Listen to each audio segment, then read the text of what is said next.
they provide this one corridor using gigabit Ethernet now. Now that they've provided all their internal services to haul their bulk traffic around to all the ISPs, they're now carving out VLANs to offer commercial services. Commercial services might be, say for instance, Dexter Shoes. Down here might be St. Mary's Hospital. They're all hopping onto this one major backbone here, being assigned their own VLAN and doing some things like that.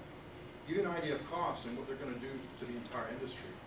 We've all known in the past 5 years the slow degradation of what a T1 costs per month. SNET is offering their end users switched 10 megabit services on glass to the prem for $1,100 a month. They basically slammed shut their T1 request.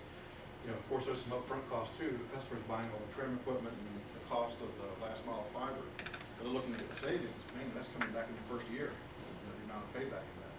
$1,100 a switched 10 megabit service end to end. One customer capitalized on that concept. And that's basically an extension of the MegaNet. I don't know if I got a picture of that or not. Do I have the St. Mary's Hospital down here? Yeah. It's not looking at that. Just to back it up, Tim, yeah, in local government, they're offering in Vancouver 100 meg switch service to local government for $600 a month. And contrast that to a T1, which costs $1,200 a month. Yeah. So you can see why they call me up asking for voice over IP capability on their edge products right now. I mean, it's, They've got they're trying to, for lack of a better word, I don't want to say it. I'd be a little too crude here. I don't want to step on anything. Oh, we're crude here. The process of installing this new transport network actually ripples down and solves a lot of different problems. Number one problem that it solves, not just being able to offer high bandwidth services out to the edge user, but the number one problem it solves is, remember, they're now switching all their bulk data over to gigabit Ethernet networks. They looked at the growth of dial tone in Connecticut. Just in the last 2 years, that's triple dial tone growth. In other words, the number of dial circuits they've had to support in all 145 COs has gone from a ratio of 1 to now a ratio of 3. Because every Joe Blow's got a telephone, got a 16-year-old daughter, a fax machine, some moles and everything else, and they're pulling all these dial circuits down to the individual houses. By moving that bulk data off of the SONET network, they were hitting somewhere in the neighborhood of 80% utilization.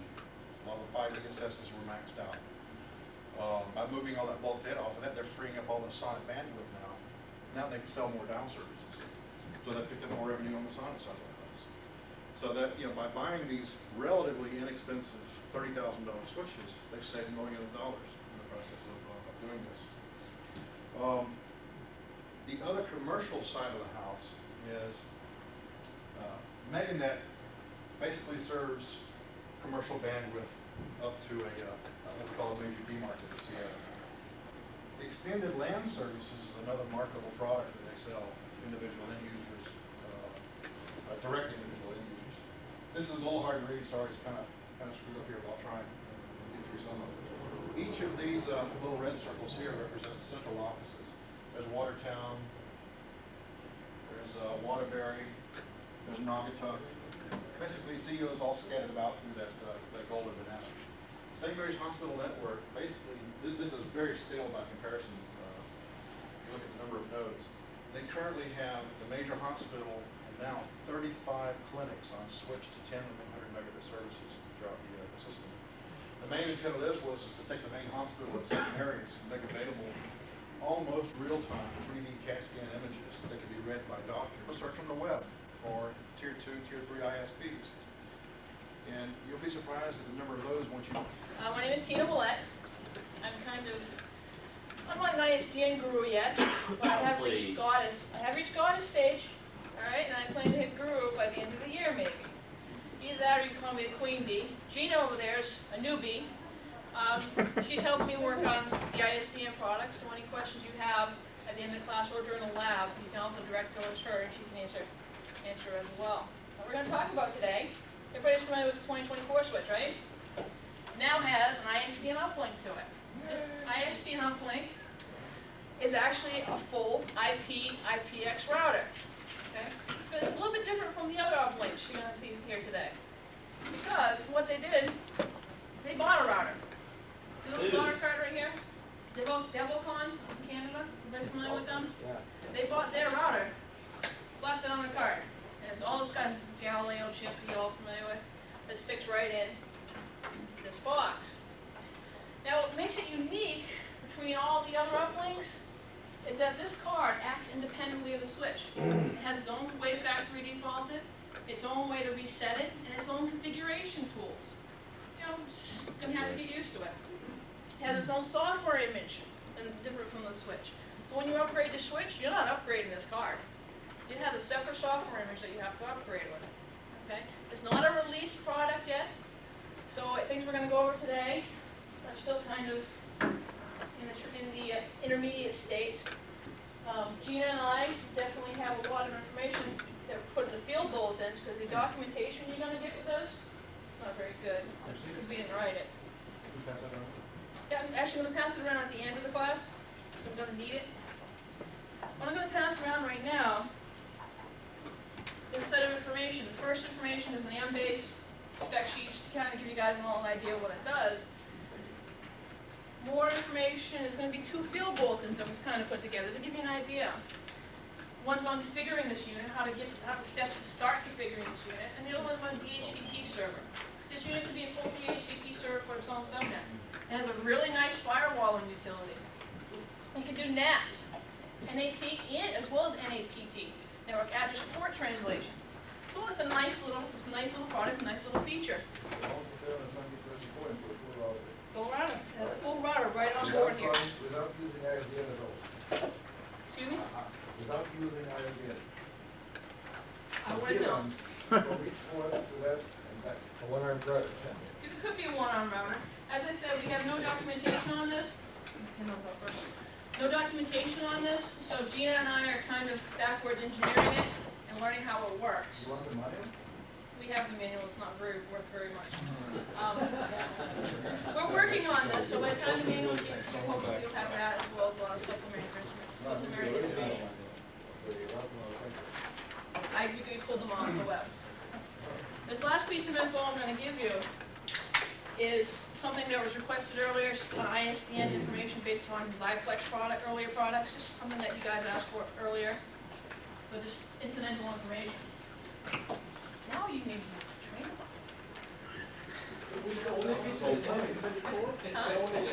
This is only going to go in the 2024 only, okay? Now, I'm going to go over during our lecture period, and you're going to see during your lab, where's the box? Is there's 2 ways, one LS thing, this only works with version 6.12 and higher. That'll all be in the release notes. Something else I want to show you. I want to show you guys all the catch-alls, because I don't think some of these are going to get fixed. See this board? These little screws here? They're round, right? I'm going to put them in. Doesn't fit. Bend it, put it in. Okay? Or well, you might have to do that. Here's another catch-all. I want to show it to these guys. You can play with it after. If you look inside of 2024, the sliders are set way back. So if I didn't have this bright light overhead, and last week when we did this, I didn't. You can't hit those sliders, and you miss it, but you can still put this guy in. So if I didn't have him in the sliders, he would still go all the way in, but guess what? You wouldn't be able to get him out. You'd have to take the cover off, put a screwdriver in there, bend it, and force it out. If you want, I'll show you how to do that after class. So that's a little catch-all. I want to make sure you guys all understand that when installing this, don't be in front of a customer trying to slam it in. That's not how you do it. All right? Because I doubt it's going to get corrected. All right. Now, we're trying though, but we don't manufacture it, so it's going to be a bit of a tough process. There's 2 ways that you're going to have to configure this unit. I'm going to show you both ways. Actually, I probably should go over my slide first, shouldn't I? A couple things. Product summary. It's an ISDN DRI router. You guys are probably all familiar with. Has U and ST interfaces. When it's released, U is going to be available in North America, ST in the rest of the world. Stack VJ compression, IP, IPX routing, as well as bridging support. No OSP FPC. So if you really think, what is this router equivalent to? I just tell Mike. Equivalent to a router on it. partner with a bunch of 10-100 ports. So it'll fit nicely in those environments. Or perhaps where you have an environment with an N3K, 4 meg, and all they're doing is IP running over ISDN. It'll work great in those environments. Find a replacement for it. It has available on-demand rules, and also has time of day spoofing, IP and IPX spoofing. For those of you that think that's a nice feature. IP excludes some TCP connections. NAT, NATT, and so forth. Interoperability things we're running into that for out here. Everything's still up in the air because we're still working the kinks out, the configuration and so forth. The 2024 supports RFC 2091 for triggered low demand. We support 1582. So that's a big problem for us right now. We're still going back and forth with NBase in Israel as far as who's doing the right thing, who's not doing the right thing, in order to be fully compatible with 2091. The good thing is, Steve Sherry, who used to work here about a year and a half ago, wrote 2091. He also wrote provisions in our software to support 2091. Has enhanced the low demand. You guys all familiar with that and done this? So we're working that out with NBase and who's not doing what right, so forth. So this might get changed. This 2024 supports IPX static routes. Also supports multi-link. One thing we don't support IPX static routes. We support IPX default route. Yeah, we're trying to do these static routes. Some little interoperability things. Major one being that low demand. Here's a nice funky screen. Is that it?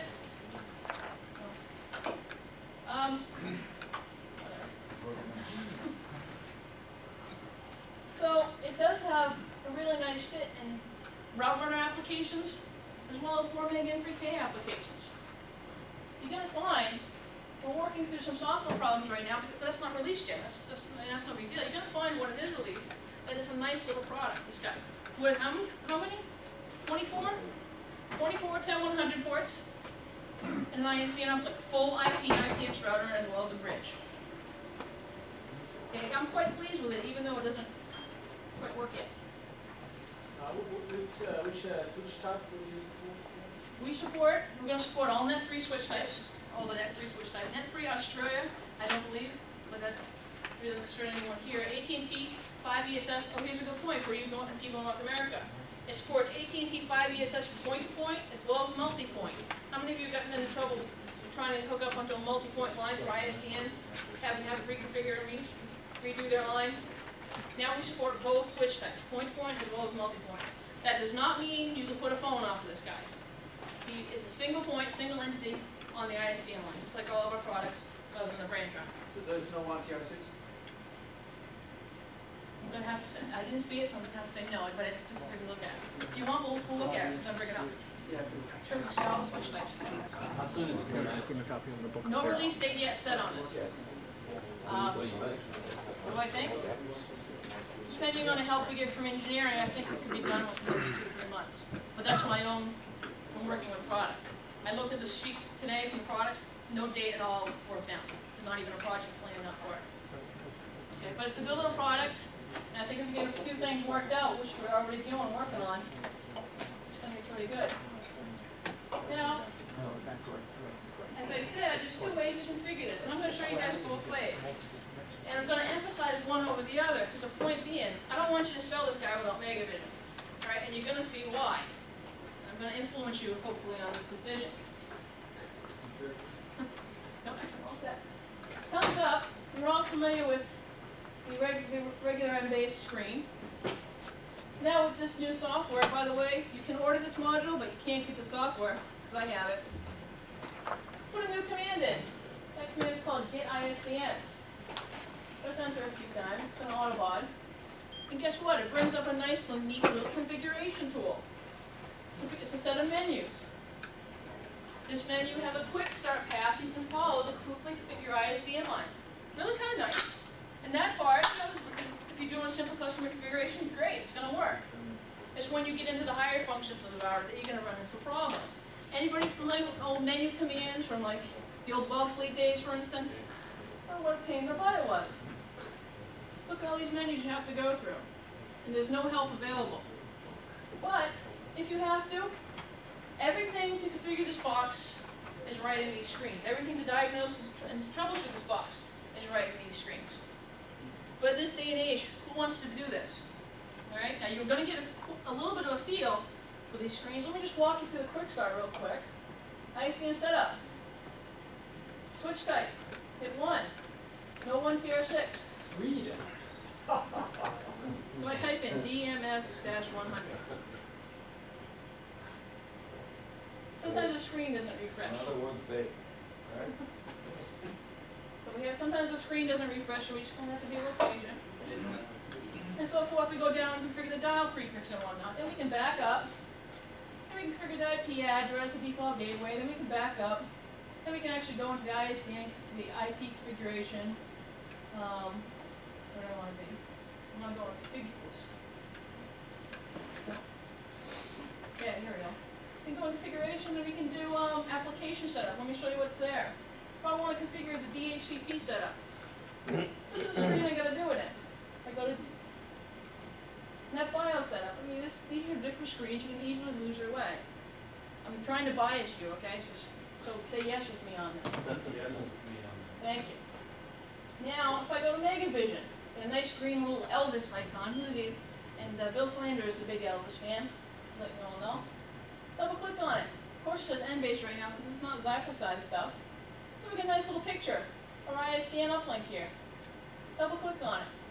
All those same menus, same configuration tools are right in here. System, I even have a quick configuration I can go down. It's nice next buttons, walk you through. There's my DMS 100. Let's change it to AT&T point to point. Next, directory number. Let's just give it. This is easy. I like this. Hit next. Brings up a remote site list. Let me delete this real quick. Remote site list. This is something interesting. This is analogous to our circuits and interfaces combined. You configure a remote site, give it the number to dial, give it the interface parameters. I do that by hitting add. I give it a name. I give it my name. And I say I want you to do IP, but not just IP only. I can even do stack compression if I want. It does bandwidth allocation protocol, something the Xyplex stuff doesn't do. And I can edit the protocol. All these nice, neat little screens. I like this. I can do security. I can do PAP and CHAP. Bandwidth allocation. I can do time and data rules. Nice, neat little screen. I can click on things. Okay.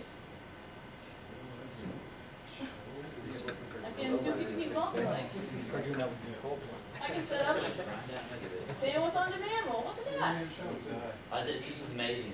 Then I can set up my ISDN numbers. Where does it say this on the card? Only or, Only what? well, the configuration we do, or you do, or whatever. This, What? the configuration we set up, the settings. Yeah. It's going to be saved on the card itself. Yes, it's saved. This is an fully SNMP device. It just sends it by SNMP set request right to the device. As soon as I hit set, I'm going to go back and hit edit real quick. Here's a set. If I do something, I hit set, and it gets saved to the device. All SNMP. Now, The save is to look. now, wasn't that much easier than menus? Alright. Okay? In the diagnostics, I have an alarm log. It's not as detailed as you're used to with our stuff, but most of the time you don't need that detail. I do, not you. So you can tell whether the ISDN line is up or not. And you can tell whether the NCPs are up or not. You can tell whether configuration is, well, LAN connection is established or not. Very simple, really easy to look at. Menu features. None of this hex stuff. Close. Exit quick configuration, okay. I can go over my IP. I can go do IP stuff here, IPX stuff here. I can look at my statistics. The link that comes in. Is it idle? Who's it? What remote site is connected to? Nice tool. Okay, so when you sell one of these ISDN routers, what are you going to sell with it? Megavision. Unless you come up to an old warhorse that likes using menu commands, Megavision is an excellent tool for this product. Okay, let me show you a couple things as application things. Go through the screens. Device, DHCP setup. This is it, one screen. Before it was like 5 or 6 different menus. Yeah, that's Now you got one screen. You give it a pool of addresses, starting pool of addresses. I'd say create 20 addresses. Least time of 60 minutes each. So some net BIOS information. Nobody's familiar with DHCP, you can give it its net BIOS information, all on one screen. Here's what I like, firewall setup. Edit and view the firewall table. Look at that, all a bunch of pre-configured firewalls for you. What do you do to set up, let's say, email firewall? I give it an IP address. I give it, say, your email's firewall. You go to this address, which is 245.30net here. Bingo! It's set up. It's a lot easier than our products, I would think. And then you can do some NAT stuff in here as well. But point being, submarines is not full IP/IPX router, full bridging functions, has a very nice GUI tool, kind of cumbersome but workable menu command system set. Very nice router, completely replaces, I would think, the route runner and somewhat the N3K. It doesn't have some of the advanced routing features that we have in our N3K code or in our N9K stuff, but who needs it in a remote site? You get a remote site, who has 25 people up, you can set this guy up as a DHCP server. Those people log on to their ports here, they're assigned their address, they're off and running back to their own office. Very nice solution. And if those of you guys who heard me talk about branch runner last year will know that I don't say that very easily. Okay? I don't know if anybody here was when I did that little spiel. Well, that's really it. I want to show you Megavision, make sure you understood the difference between Megavision and the command line that you get for free. You get command line for free. Megavision you're going to have to pay for. So if you give this to a customer, which you want to sell a Megavision if at all possible. What does the card cost? The card, and I've seen no prices for it yet. So, I've seen no prices. It might be, I have no idea. I'm not even going to speculate. I hate doing pricing.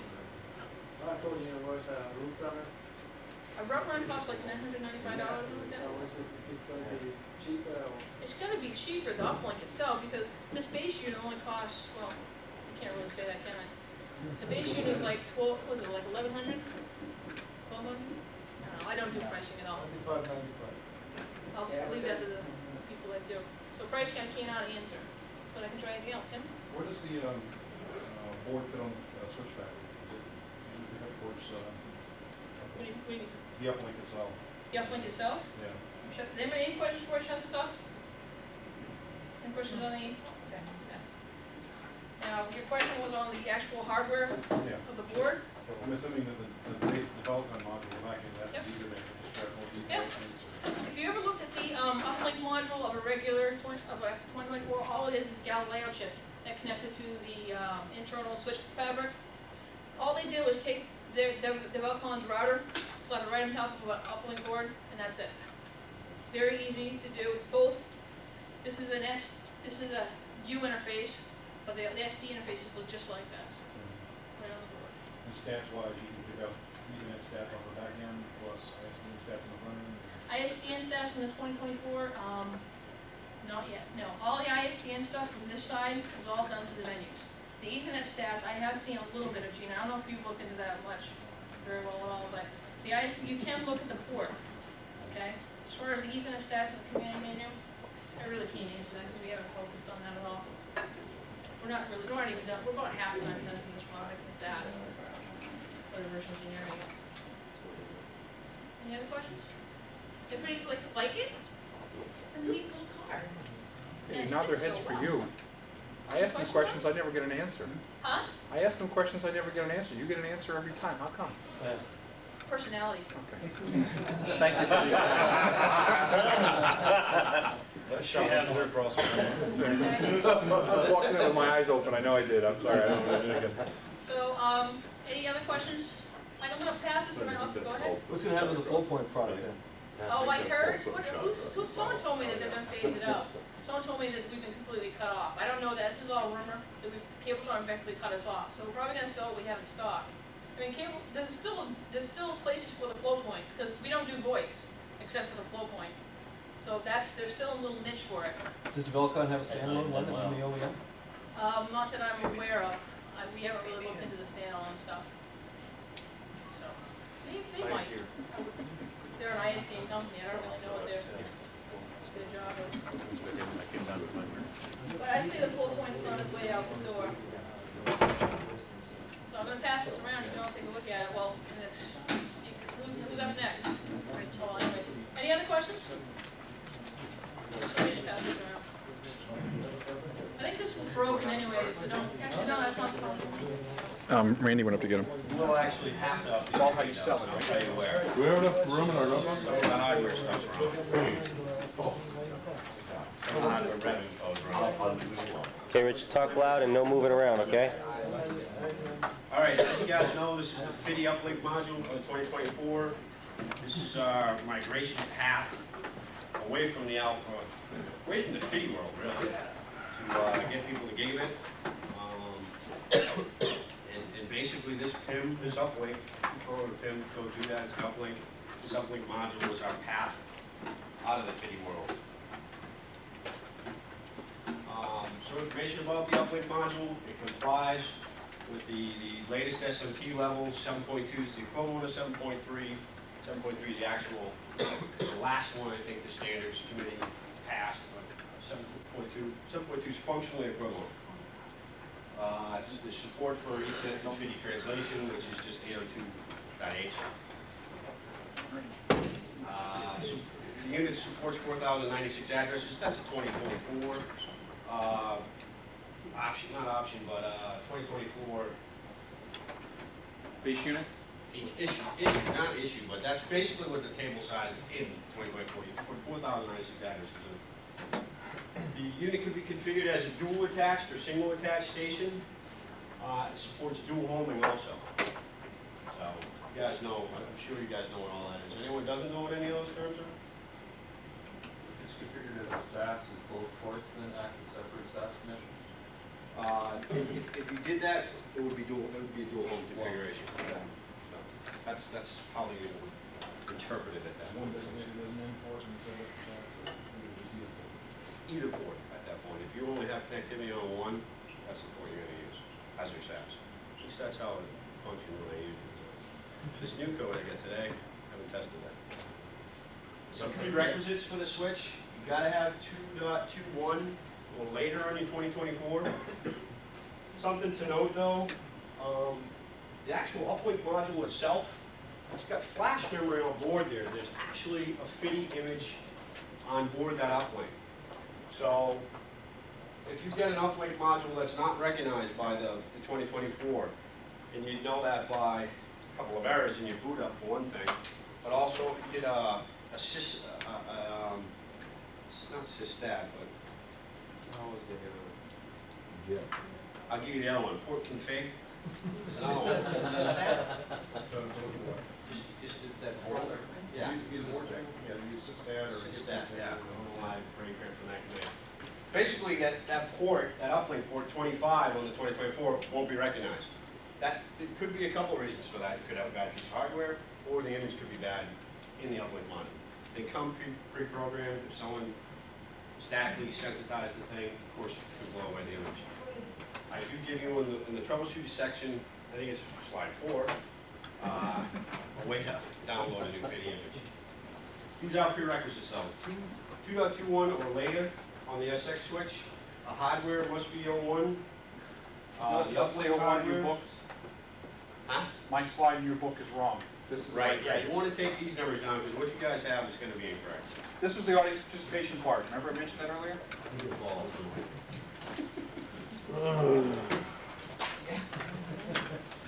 This is the, I don't know how to go back on this thing. Oh, page up. No, page back. One more. Too far. There you go. There you go. We're all here to learn.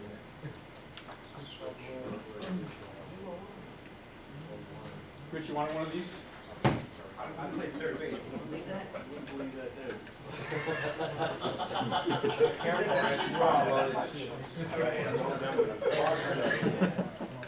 Everyone get that information? There's only like 4 numbers down there. Well, 2 of them are wrong. Slide.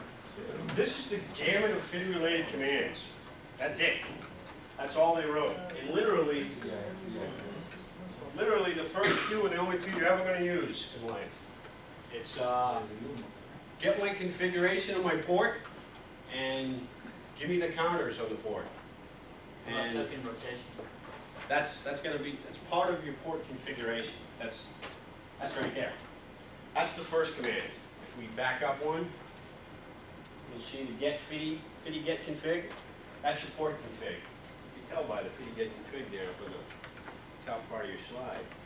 These are just your values, your token rotation timer, your max, your link error rate cutoffs, your alarms. They're all set to what the standards say to set to. You might go to some places you have to change them. You have the ability to do that. I haven't had to change them, the Alpha product at least. Anything Xyplex size, that works. I wouldn't, oh, let me make a note of this one. This is what just been us at AK Steel. Fragment bit enabled. That's whether or not we're going to fragment traffic from FIDI to Ethernet. So if that's disabled, and you have a byte past the maximum Ethernet size, a packet past the max Ethernet size, it will not fragment it if that's disabled. So make sure if you have some servers running a 4,000 byte packet that you enable that. Disable. I don't know why. Why not just enable it all the time? I don't know. It's just disabled by default. Here's your counter screen. Frames in, unicast. Unicast. I don't know what that is. Broadcast, multicast, broadcast. Any errors?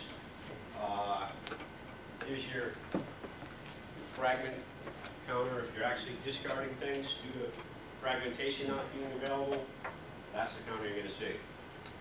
Fragmentation normally be disabled for inbound traffic, like 4,500 byte packets going in from the city, 1,500 out of the internet. On the Xyplex product today, no. On the NBase product, it is disabled. Fragmenting is disabled, it comes up disabled, or off. Call it off, not disabled. Need to turn it So on. you get video type servers, you're in trouble. If you attach servers that are taking advantage of the frame size, you're in trouble. If they need to go to Ethernet, you're in trouble. Or a city attached 3172, for example. Hey, who would have thought that? Streaming data to an Ethernet, R6000. Well, that brings a whole nother ball of wax. What Phil's talking about is, we had a customer this week that we were trying to migrate away from the Alpha concentrate products. And they've got a 3172 device running about a 1600 byte frame on FIDI, trying to talk stream data to an R6000 on Ethernet off of a 2012 Ethernet port. And no go. The reason for that is actually the frames are SNA frames. This will only, out of the box, support fragmenting IP, nothing else. So we're looking for some serious enhancements to that in the near future.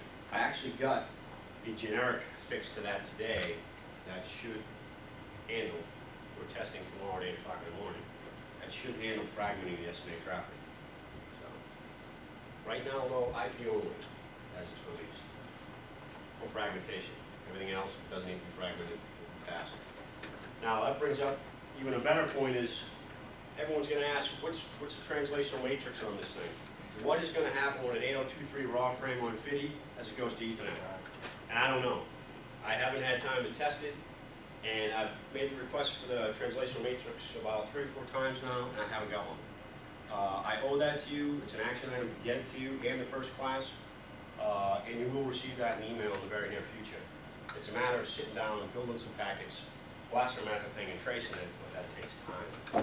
And today, up till today, we haven't done it. That's something that we do owe you, and we will get to. Promise. Come on, Apex. Some troubleshooting. This is the last slide. That part where I said if your module needs to be reprogrammed, or in the case where you can't fragment SNA traffic, and I give you an image to do that, that's the command set you're going to do. Basically, the image is totally separate from the one that's in the 2024. You've got to realize that. When you issue separate commands, you actually tell the expansion board to download it, not the actual switch itself. But otherwise, it's identical. If you've done a switch download, this is identical, 100%, except for the command is not, it's expansion download rather than software download. And then basically a no link activity, no LED activity, little blurbs that came out of the manual actually. So not overly helpful troubleshooting because there's not a lot to this PIM. It's almost like taking a 4-port 10100 PIM and putting it in the thing, because there's not a lot of configuration you can do, there's not a lot of modification you can do. Uplink, they call it PIM? You did it twice. I've done that about a bazillion times already. Actually, we have PIMs for the N3K, we call those PIMs. Not anymore? This is my case. No. We wouldn't touch them, actually. Too overpriced. That's it. That's, believe it or not, it with this PIM. Slap it in. How's it doing? I beat it up. I can only beat it up as much as my network generals will let me, and I beat it up about 35 megs a second for about 3 days, and the thing didn't even blink. Neil? Yeah, I've got from Paval, the guy in Israel that actually developed the module. 64 byte frames are somewhat of a problem for it. It will only forward 60,000 frames a second. The maximum frame size, he says 90 meg. Now, it's a little higher than I would have thought, but that's what he's claiming, 90 meg. So we don't have the ability to test that right now, but we will in the near future. When are you going to configure it for Megavision? That's even a better question. It's all when Eve Ghani gets the chance to slap it in there. We expect it in the very near future, but today there is no support. You know, if we'll track via, or show SMT results of somebody coming in via SMT, and running via SMT, or I don't know what level. I imagine it's going to be a very low level ability to manage the thing first off anyways. And I don't know what type of traps he's going to. I've made the request, when's it going to be in, and what level is going to be there, and I haven't got answers yet. is that our PHY, or we want to buy a PHY, or Do what? is that basically all of our hardware, or we just want to buy a PHY and integrate it, somebody else's PHY into this? That's a good question. I don't know. Paval, that's a good question. I'll ask Paval that. But, what's that? There's a couple of them in the, Where's the module? You want a module? two in the lab. All right, I'll go in the lab. Randy, go get a module, will you? Don't Go let get me a get video all uplink. Slam to do that? And See, Rich, did they, oh, go ahead. the bypass was, Optical bypass. yeah. Does anyone tell me where I can get an RJ11 optical bypass? Or a 45? No, it's an 11. I don't even know where to get one. That's the same problem, if you guys remember the alpha concentrator. I don't know where to get the bypass for that either. 3350 stuff, yeah. They had the weird bypass. How do you feel about box now? It's a solid unit. It's a solid. Ready for bed? It's ready to, you guys, I believe you guys can get them now. It's right around the corner. I don't know if they're waiting for Megavision or not, but the images we got today for the Fiddy Uplink screen, I mean, it works well. The whole SMT functionality is there. It wraps in 10 milliseconds, it wraps back in 10 milliseconds. It doesn't seem to have a problem with ring operation. Larry? Was there any facility to check the utilization of the ring? Actually, there's utilization lights on the front of the unit. Where'd the uplink? We already killed you. Which is the same uplink that we're using for SAP in the 2012. Randy's getting one for you. Yes, they're equivalent uplink. How do the lights? Yes, actually, if you look at the board, that brings up a good point, is the actual motherboard of the uplink is the same as the ATM one. It's just the dart card that's different and actually stores it. Exactly. How do those lights work? The utilization? Utilization lights, one light is 0 to 30 meg, two lights is 30 to 60 meg, and both lights on is beyond that, I think. It's in the installation manual. I have not tested that either. I mean, I have not verified that they're right on. Yeah. One other question, it's more theory related. Stan and I were in a discussion yesterday. He said to address this to you, being a FIDI expert. Yeah. I've always been told Yeah, that it's like FIDI one, and ring it's stable, can and I get can't get one from Israel. much higher utilization. It is. I've been always been told and been under the understanding that FIDI ring can get like 95% or better utilization. In the '90s. In the 90s, that potential exists as compared to 100 meg Ethernet. Yep. I heard there's no NIC card manufacturer out there that'll generate more than 30 or something like that. I came out a couple of years 30 meg? Well, that would go along with what Network General can push. They can't really push Device server. beyond 28 or so. I think the issue was that. This is it. Not one particular. Although, how's that being interrupt testing? What do you mean? We ran against the Alpha, we ran against the Xyplex FIDI router or bridge, and they interoperate. NBase 101. The compatibility testing beyond what we have today hasn't been done because we don't have it. You guys have any FIDI concentrators out there in your offices that you want to lend to me? How about 514? 514 works. Yeah. All translational version. That goes back to the matrix that I need. The only one that I foresee is the problem is the IPX raw frame. IPX raw, AlphaTalk, ARP, that could be a problem. IPR might be a problem. But beyond that, everything's going to use probably a generic filter. Because we ran into a problem with the plane tree too, even Exactly. translational. Because the reason for that is there's no standard on how to translate IPX raw frames. There's two de facto standards, FIDI broken or FIDI max frame. And half the industry went one way, half the industry went another. We do have the ability in the Xyplex product to do both now. Yeah. I don't know if we're going to build it in this. I have made the request to build it in this, but there's nothing configurable at that level. So I don't know when, if ever. Of course it's going to be. I mean, we could change images probably and get that going. Any other questions? Literally, it's a simple unit. That's why we have Rich. We haven't had any problems. We haven't blown any up like Tina keeps doing with her ISDN ones. Have you seen Harbor ran the firmware that just come out? Right. I've got one now. Yeah. So if I can make that one work, I'll take that. It's been stagnant since I've gotten it. So nothing has changed except for the one image change I got. But it's still more fragmented. Everything's pretty solid. Nothing's changed. Hardware-wise. Is that, I got that trying to think. Oh yeah, you gave me something. Yeah. But is that going to be showed in the product? Purged in? Right. But that's in heavily utilized large networks, right? That's in heavily utilized large networks or something? I think they also made some changes to like differentiate and stuff. They set it to the wrong value, like 28 minutes or something like that to do a network information frame. That's close. It should be every 60 seconds or something like that.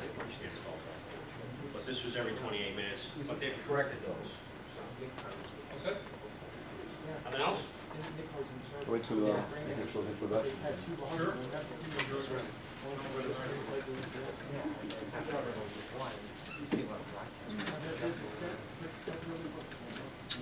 Ready for production. Make sure you stay in contact. That's what I say, that's ready for the make sure you stay in contact with Pat. Right, yeah. 8 a.m. tomorrow we do it. You're gonna upgrade them? And if it's officially part of your schedule, the presentation we're going to have now, it's real pleasure. Two gentlemen are going to come. One is Norman Tan, the CEO and president of MLB. The other was Zerov Noy. Zerov Noy is one of the founders of MLB.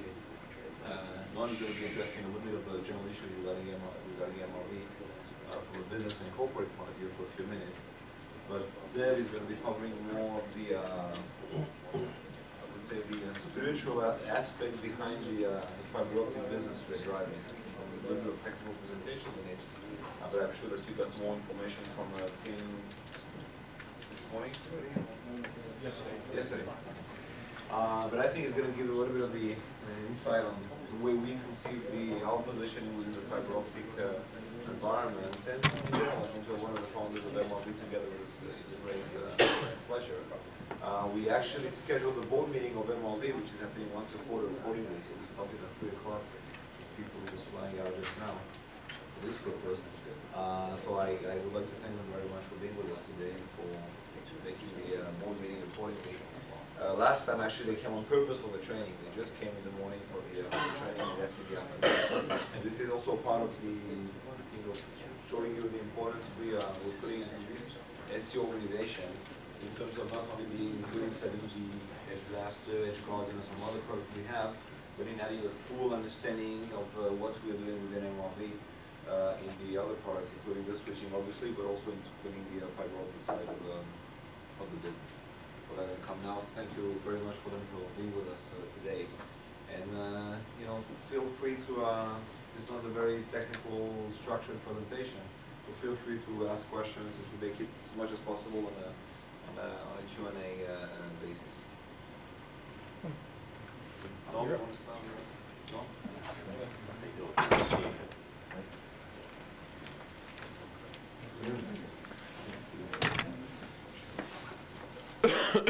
Good afternoon, everybody. We're good to see lots of familiar faces. I hope we might have time maybe this evening, I think, Philip, if we get a chance to also get to meet individually a little bit. I will only take a few minutes. I don't want to distract from the value of the training, because this is probably one of the most important investments we are putting this quarter, this training event that's happening to the entire SE sales force, SE force. I think has a tremendous value, and I'm sure you feel the benefit of it. I'm getting so much good feedback, and it's done so professionally that now we have to see the results, and I'm sure they will come. I'm here wearing an NBase shirt, but I can guarantee you that over there I'm wearing a Xyplex shirt. No change. Balance it out. It's quite nicely. Just wanted to give you a little bit of perspective of where we see the company heading in the big picture. We just finished, we're actually in the middle already of the third quarter of the year, and we had a very, very good second quarter. However, as you know, it's good, and it's good to pause for a moment and recognize your contribution for this.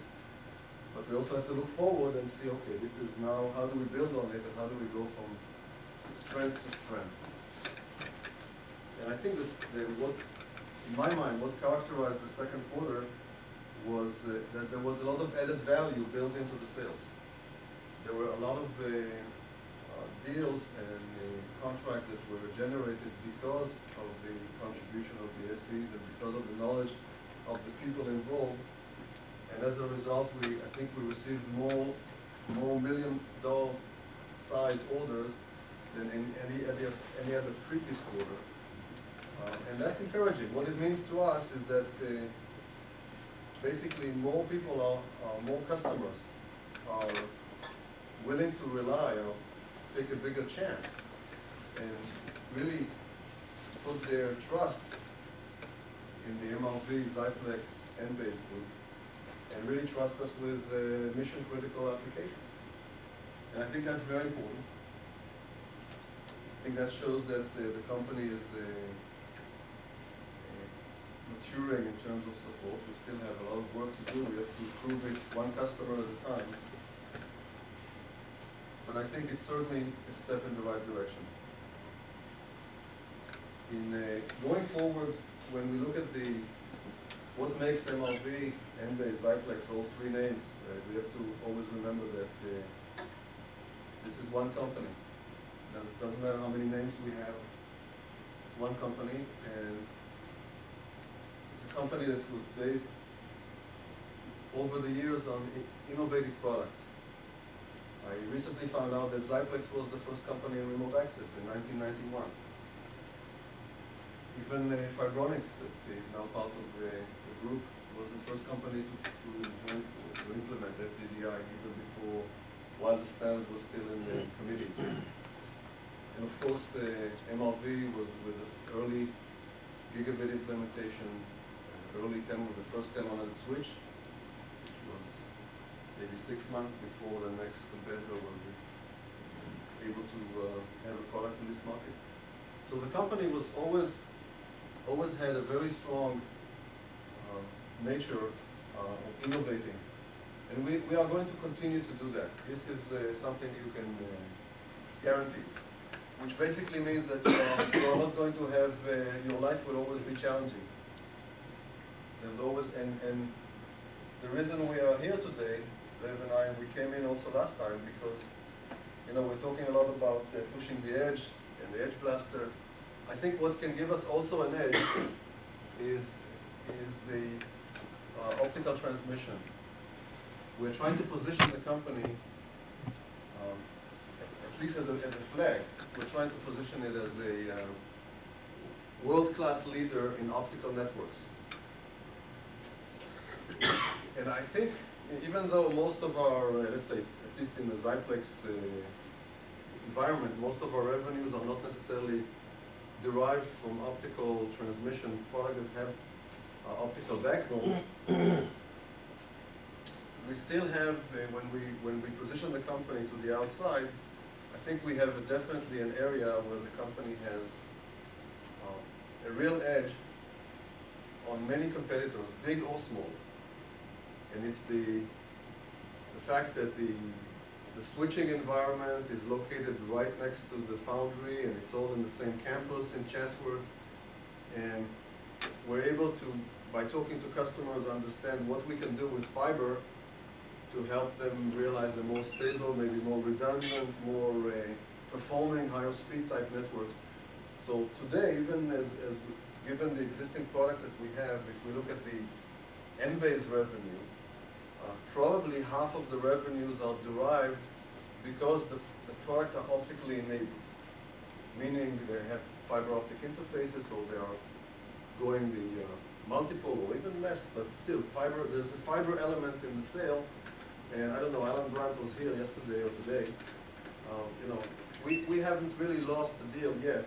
In the United States, it was based on where the nature of the project had to do with campus or metropolitan or some kind of a fiber, large-scale, statewide fiber optic network. And we have quite a few examples where this kind of activity has brought us fairly large deals. You know, this is the best example is the project that Tim is working in Connecticut on the SNet. I'm sure you're familiar with some of this, and I'm sure you've heard it from Tim probably. But it's a good example where a local carrier is able to take advantage of our technology, the ability to transmit gigabit Ethernet across long distance, and also to put VLANs on top of the transmission, and that gives you a lot of possibilities. So even today, and you will see with Zev's presentation, you'll see a lot more fiber-rich content in the product. You'll see a lot more opportunities. And going forward, for sure. I mean, if you look at where the company is heading, of course, we're working in many directions because the company has to be stable and has to be successful in more than one area. The focus is very clear. The focus is data transmission, high-speed transmission, in what we call optical networks. So what does it mean going forward? It means that in terms of the global picture, the overall picture, of course, data is now taking center stage. So in the carrier network, in the telco environment, data is becoming very important. And in order to succeed in this area, you have to build very, very fast machines. So some of our operations, for example, in Israel or in Chatsworth, are building very fast machines for data. Very fast machines. Now, those machines will have to be also coupled with optics. And some of the optics are being developed in California are going to be very advanced in the future. They will allow features that are not available today in the state-of-the-art technology type features. And I think the direction, as we look at the upside that we have in the company, is the combination of the high-speed machines and those kind of optical transmission capabilities.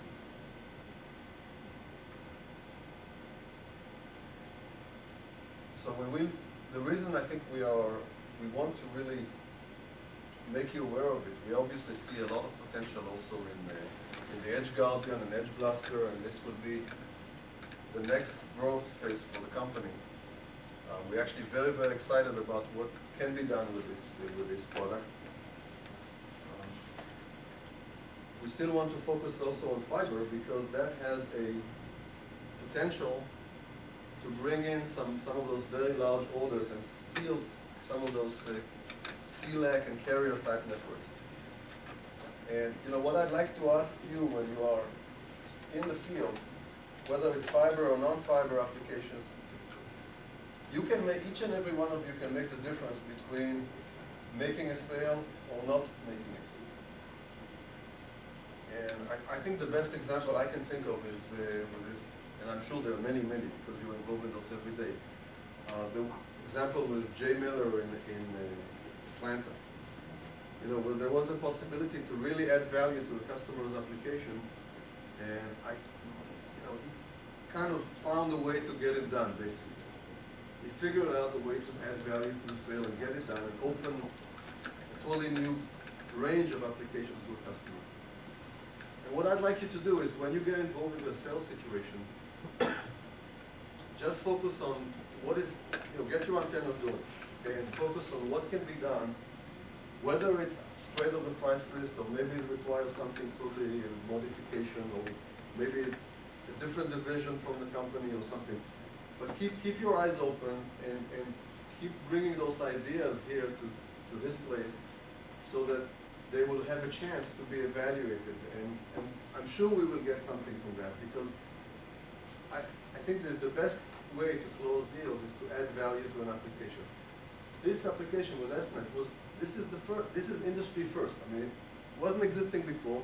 I don't think the customer even knew what they wanted when they got into it. And somehow, with this kind of interaction, this thing suddenly happened. So, I guess my message to you is we are in the midst of a quarter now that it's a summer quarter for us in Europe, so we have to really push very hard in the United States. And let's try to really identify opportunities and with a kind of positive can-do spirit, let's try and make them happen. Let's try and bring all of those ideas here, and let's see if we can together put something that will open up, invent a totally new application. That's also okay. So with that, I don't want to take more time from Zev. Just want to reiterate that we are here because we feel that this training is extremely important for the company. We're very encouraged by what we see here. And we really want you to get as much as you can from this training. Hope personally I will get a chance to spend some time with at least some of you tonight. I hope if that will be available. And with that, I'd like to invite Zev to take the stage. I think you need a... Nah, we do it chop talk. Thank you.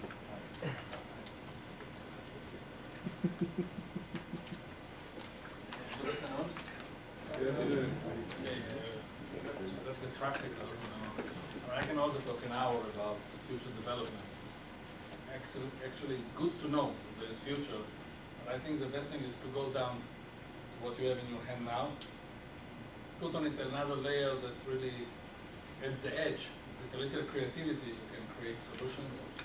Do a little case study that you are involved now. How do you develop product in the customer premises? I'm not sure it's the best idea. It's better to define the problem a bit better, but I think it's good to go through it, even though it's just happening now. I think it's still a positive situation. Okay, the basics are, I hope that you guys all got the information. You know, we have switches and what have you, different products that have fiber optic ports on. We have no big advantage when we in the multi-mode arena, even though the expertise needed there also. What Noam was referring to, and what Allen is successful, and some other people are successful in Europe, is more on the single mode niche part of it. It has importance in a situation that is related to carrier world, like the SNET and ThruNet in Korea that we're going to make installation next week. But it has importance also in some much simpler situation when, you know, one of the buildings is across the street or whatever, and you have single mode fibers or whatever. Cisco, for instance, is buying from MRV optics for maybe 1,500 ports per quarter. So there is something. So my angle is to explain you or emphasize things that probably you already know on the single mode array. So first thing is just to review quickly the way we calculate budgets or whatever. You know, everybody here, some people already get tired of it. Heard it maybe the 10th time. And basically, we go with the 1,700 nanometer micrometer, 1,700 nanometers, 1.3 micron arena. We go up to a 50-kilometer range. And this is appearing either a support on some switches, like 2016 with 2 fiber optic ports, fully fiberized switches, like we have 8-port 2012, 2001 2-port bridges from fiber to copper to fiber, anywhere. However, the way you calculate budget and the kind of optic that we go with this, it really doesn't differentiate. It's a big chassis-based product that you have an ATM module there, OC3 module, or a 2001 bridge, or a media converter, UTP to fiber. It's a whole range, from transceiver up to the biggest chassis base. The 1,300 nanometer Fabry Perot based optic will take you about 50 kilometers. The reason being because nominally the strongest optics that we guarantee, optical power out, we guarantee about -3 dBm. And receiver sensitivity or signal detect setting is around -33, maybe a little bit. So we have a 30 dB loss budget, and we like to design always is at least 5 dB margin for different kind of idiocracies, you know, mating, bad patch panel, what have you. So it's actually going down to 25. And then about this 50 kilometer, we don't have a good control on the fiber quality. And in this wavelength domain, you can meet attenuations that are exceeding the 0.4 that you would like to see. One of the reasons, by the way, that all our technology at the moment for datacom, at the moment I mentioned, is non-cooled devices, Reaper based. The central wavelength, 1310, can move quite a bit because of heat, even though we are speccing the instruments to relatively benign temperature. If it's in a place that goes up to 40 degrees C, excuse me, I'm still talking European, you still have the inside box temperature, self-heating of the transceivers. You can see a shift in the wavelength because of temperature, 0.9 nanometer per degree C. You can shift from the minimum attenuation of the fiber quite a bit. So you have to think sometimes even about 0.5. That's why we like to talk about budget. And I'm speaking about this 50 kilometer just grosso modo, so to speak. If you have this situation, 50 kilometer, you see that you have exactly 25 dB. It's really the edge. So that's why everybody is familiar with our printout about the different optics. We go from here, this is 1550 window, and the optics we nickname it SZ type of optics or whatever. At least at 100 megabit and up, this actually forces us to use a different class of lasers. It's called and as we go forward with our development program, because we have to be more familiar, we have to distribute some literature to learn more. The moment is not so important, but as we go forward with our programs to be more and more, to have more depth. But anyway, we have what we call single frequency lasers or distributed feedback. The lasers that by special care on the way we build the chip, at the foundry level or whatever, emits wavelength at exactly one mode only, very narrow spectrum. In opposition to this creature, typically have this number of modes, let's say around 3 nanometer width. Here the width is less than 0.1, typically. And that enables the signal to accumulate very little jitter when it propagates at a long distance. And it's extremely important, specifically in the 1550 arena. If you take a non-special laser, it will be even wider than the 5 nanometer. Not only that, most of the fibers that in the ground is not matched to this wavelength for dispersion. It's matched to this wavelength, a certain 10. So you don't have a choice. So the data rate is about 10 megabits. I mean, what we have? We have 10, we have 100. So everybody knows that 100 now is much more. So we must use this type of lasers. There is a jump in pricing, it's reflected in the prices. The advantage, though, of using this wavelength is that the attenuation figures are between 0.2 to 0.25. That gives a huge advantage. So if you have similar budget levels, you can, in principle, if the customer will guarantee you this quality of fiber, you can talk about 100 kilometer and 125 even. Of course, if it's not, then you go down to 100. And it's really a joke, because in most cases, all what you need is a little bit above the 50. But you want to be safe. If you use this technology for 55 kilometers, you're already marginal. So it's not necessarily that you need this 125 kilometers in too many cases. But if you want to be sure, it's kind of getting close to this area. These very simple principles apply to maybe 50 different products or 40.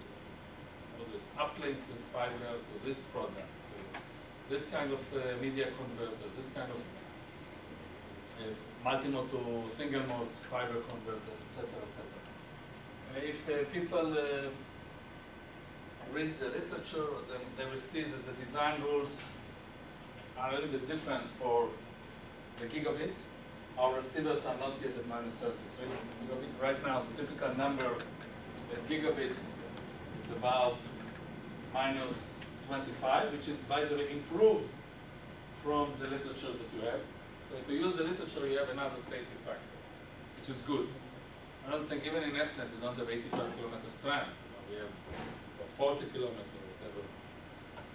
We are shipping, I think tomorrow or Monday, 3 GFSs to Korea, to an installation that's kind of reminding what you do in SNET. The big government-sponsored infrastructure project. By the way, it's the only business going in Korea is government-sponsored infrastructure investment. So we are building a similar, I think that you are involved. School? No, Surat is not school. It's something else. There's 2 projects. So anyway, it's up to 40 kilometer gigabit. So anyway, this number is smaller. The optical output levels, we can approach this number even at gigabit. So we can calculate the budget. It will be 5 dB less. And according to the literature that you have, it will be actually 8 dB less. And it's okay. So we have a 17 dB budget. It's very, very nice for gigabit transmission. Stan, if you remember the talk that we had in BCTL, interested, okay? Maybe gigabit transparent LAN services. Certainly they're going on the 100 megabit. We already shipped 30 2001s with long distance optics, and 70 more to go. There is some potential though in the transparent LAN services. Here there is another design consideration that we have to remember, that up to let's say multimode, and or Fabry-Perot type transceivers on the gigabit modules, the distance will be limited by factors that are different from attenuation. So for example, in a multimode situation, the distance has nothing to do with the power budget. What happens that the fiber introduces a tremendous jitter to the signal because of differential propagation of the mode, and it's related to the fiber. So if you inject a single frequency laser, I don't want to talk now about the theory, but it becomes even worse. So there's no solution. It's simply about 500 meters. Boom. Now, this can cause problems and maybe opportunity. Every problem is an opportunity. I mentioned it last time, and I'm going to push this product through. A lot of places have FIDI installations. The multimode fiber, sometimes the distance will exceed 500 meters. In order to change the situation, new fiber have to be pulled, in this case single mode. If you could offer some solution, it would be nice to extend it beyond 500 meters. Until that happens, what we have is what in the literature. 500 meters, nothing to do with power budget. If the fiber is single mode, we will use for short distance this kind of laser. And again, 6 kilometers is our limit. Dispersion related limit. The signal becomes spurious, jitter, you're losing sync. Power is plenty. 6 kilometers, even at this wavelength, is no more than 3 dB budget.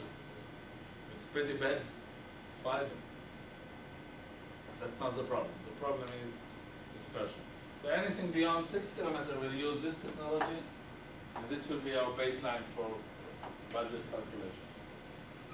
I do need feedback as we go along. Whoever has an issue of installing gigabit in a campus or enterprise because the fiber strand is longer than 500 meters, multimode. I'm very interested in this kind of input. I had one generated by Xyplex maybe 2 months ago. You have something. Okay. We have some very novel idea how to overcome it. It's better not to talk about the exact implementation. Probably we can extend it point to point to 1 kilometer. Not only that, the technology that we are going to use has a built-in retiming of the signal. So in principle, you can go multimode up to the edge of it, which is close to 500 meters, regenerate, do some trick, send it to 1 kilometer, put the same box on the other side, another 500 meters. So actually you can cover 2 kilometers in some strange way. We don't have it, don't sell it. If you have difficulties because of this, some input that I'm still collecting some information, mostly to decide how much to push the engineers to do it. The idea is clear, it's well defined. On the optical side, it's actually very, very simple. Okay, I want to elaborate, before I go talk about the media converter or big chassis-based media converter trick, I want to stick to the optic. Here I didn't make any drawing of a specific product. I'm talking only the optical interface. So I wanted to talk about an angle of the optical interface, the pitfalls, and it's actually, I will tie it to a case study that we have now. We have an installation in the Bay Area Rapid Transit. Not huge, it's about $400,000. It's basically enabled by an SC like you that was out there, have seen their problem, whatever, gave them some idea of redundancy that was based on converting a 2-strand fiber situation to 1-strand. Okay. It was also described in the little write-up as a principle. I will go over it and I will show you actually the difficulties that we had with that project, and it can teach us something and to what we have to pay attention in field installation. And by the way, we are solving this situation to full satisfaction as we speak. And maybe I will share with you some idea to maybe another round of such a product to be introduced, the 2 stages maybe, that will be, I think, a bit more user-friendly. But the idea is, it's all started from a very stupid idea. One of our, stupid, but we sold a few hundred of those. It's a little box that we call NX31 310. And to you, I can tell what it is. It's nothing. It's a 50% ratio coupler, splitter combiner in a box. And not only that, at the beginning, we didn't think about what problems it can cause. It started from some request from the field, maybe 18 months ago, 12 months ago, of somebody that didn't have enough fiber. They wanted to utilize the same fiber for both transmission and receiving. And the specific situation was that the content of this box was 1300 nanometer multimode, because the fiber was multimode. And the optics, traditional optics for 10 megabit multimode, where it started, usually the fiber out, and also the LTDI standard was like this. It's minus 14 dBm. And normally the receivers, this arena, about minus 29, for 10 megabits, 30, something like this. So now they want, instead of having 2 fibers, one go like this, with this trick, okay, 1 fiber only. The idea got extended to situations that are very different from this. And I'm now going to talk as if I knew what are the problems. Let's talk about the problems that could evolve and why we didn't discover it at the beginning.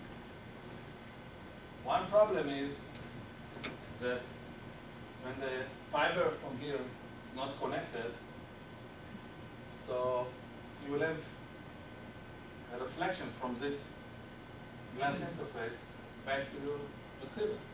Now we didn't even pay attention to this, and nothing, nobody was bothered by it for a simple reason. Typically, the bare glass will reflect back minus 15, 14 by theory. It's not exactly. It's usually less than minus 16, about minus 16. Combine it with actually already low power level, and the loss through the coupler with another 3 dB. You happen to be that when it comes back to the receiver, it's always below the minus 30 dB sensitivity. Nobody pay attention. So we sold, I don't know, a few hundred of these boxes. It's a shame the kind of prices people are willing to pay for it. It's nothing. But it saves them fiber. The problem started when we implemented it. Okay. So let's go to the case study. Okay, stand, our stand. Okay, there actually saves the day and secures the order by the idea of redundancy. Okay, so we do the same thing. However, the product definition was very different. Okay, we made it as a whole media converter. So we took this little box and integrated it inside UTP to fiber. Okay, fiber. This was already the module inside the optical electronic media module was already fitting the 316 form factor. So we jumped forward. We actually did shipment of 200 modules like this before we finished one data sheet. So, I mean, we still don't have a data sheet. There's several problems that we're going to take care of. But we have inside you have the electronic UTP to fiber, and okay, again the coupler. But the product definition was such. Okay, we want it to work from back to back, 0 distance for good service, easy service, up to 85 kilometers. They guaranteed us 0.2 dB quality fiber. So that's good. Even so, we had to go with much more powerful optics than this to cover up to 85. So, okay, suddenly you start shoot out from the coupler here. Power levels anywhere from -4 to -8, you know, big power. shooting back enough power to confuse everybody, specifically people that are not aware. Oh, I have loopback, what's going on? I saw that we covered our bases by warning them from the beginning with this interface, and that was the way in the little literature that I wrote. Emphasize, okay, this glass has to be very, very specially polished. Okay, should be UPC polished. UPC polish is such that when you have two ferrules that are polished this way,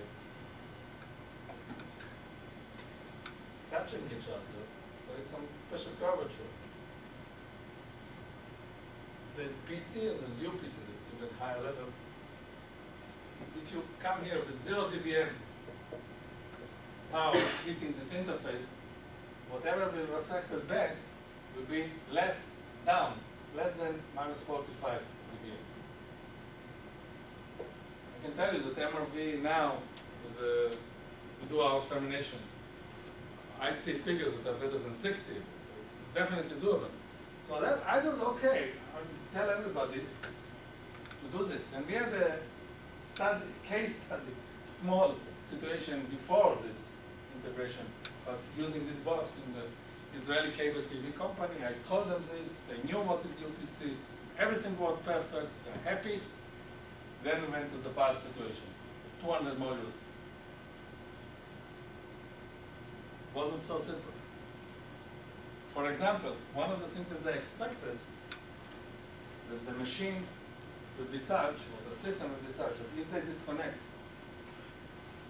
the connector, and then, again, they complied with the UPC demand that we imposed on them. They understood it, they went out, they bought special jumpers, but what they had in their mind, that if an operator inadvertently will remove fiber from the port, automatically through the spanning tree, it will move to the secondary link, part of this redundancy issue. When we designing, there was not enough SC noise, Okay, what exactly? To the last detail. Nobody saw. I was thinking, personally, I was approached. I made the samples for this 3 months ago. The samples were in different form factor, not street system, just to show them the concept. Interestingly enough, they evaluated the samples, they didn't notice that there was a problem. I was thinking, okay, if electronically a port dies, something happens with the transmitter, whatever. Okay, so you're jumping through spanning tree to the secondary link. I don't think about operators disconnecting, this kind of thing. Now they come, hey, it doesn't work. What happens, because of the loopback, that's right, because of the reflection going back. But if I remove this connector, I don't get minus 45. I get again minus 14. That's the exposed fiber. This reduces it to another 3, minus 17. I am well below the signal, well above the signal detect signals, levels, and it sees itself doesn't switch to the secondary link. It starts to become unstable. Another area of concern in such an application